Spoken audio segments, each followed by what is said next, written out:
Hi friends, இந்த கார்த்திகை தீபத்துக்கு பொரி உருண்டை எப்படி செய்யலான்னு பார்க்கலாம். இதுக்கு நான் ஒரு வானலில் 3/4 கப்பு வெல்லம் எடுத்திருக்கேன். 1/2 கப்பு தண்ணி சேர்த்துக்கோங்க. இப்போ இதை நல்லா கலந்து விடுங்க. இப்போ இதை நல்லா ஃபில்ட்ரு பண்ணிவிட்டு மறுபடியும் இதே வானல்லே சேர்த்து நல்லா கொதிக்க விடுங்க. ஒரு தட்டில் தண்ணி எடுத்து கொஞ்சமாக பாகு விட்டு பாருங்கள். கைகளில் எடுக்கிற மாதிரி நமக்கு இருக்கணும். கீழே போட்டால் டங்குன்னு சத்தம் கேட்கணும். அதுதான் நமக்கு கரெக்டான பாகு பதம். இந்த ஸ்டேஜில் கேஸை ஆஃப் பண்ணிவிடுங்க.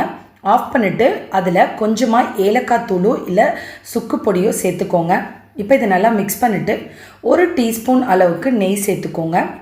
இப்போது நான் 3/4 கப்பு வெல்லத்துக்கு 3 கப் அளவுக்கு நான் பொரி சேர்த்துக்கிறேன். இப்போ இதை நல்லா மிக்ஸ் பண்ணி விட்டுக்கோங்க. இது எல்லா இடமும் பரவுற மாதிரி நல்லா மிக்ஸ் பண்ணி விட்டுக்கோங்க.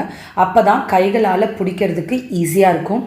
இப்போ இந்த சூட்டோடையே கைகளில் சின்ன சின்ன உருண்டையாக எடுத்து 2 கைகளாலையும் நல்லா ப்ரெஸ் பண்ணி விட்டு பிடிச்சிங்கன்னா சூப்பராக நமக்கு ஒரு உருண்டை கிடச்சிரும். இந்த மாதிரி நான் எல்லா உருண்டைகளையும் ரெடி பண்ணிவிட்டு உங்களுக்கு காமிக்கிறேன். பாருங்கள், எல்லா உருண்டைகளையும் நான் பிடிச்சி வச்சுட்டேன். இந்த கார்த்திகை தீபத்துக்கு இந்த பொருண்டையை வச்சு நான் படிக்க போகிறேன். நீங்களும் இந்த மெத்தடை யூஸ் பண்ணி செஞ்சு பாருங்கள். இந்த வீடியோ உங்களுக்கு பிடிச்சிருக்கும் நம்புகிறேன். பிடிச்சிருந்தா லைக் பண்ணுங்கள். தேங்க்ஸ் ஃபார் வாட்சிங்.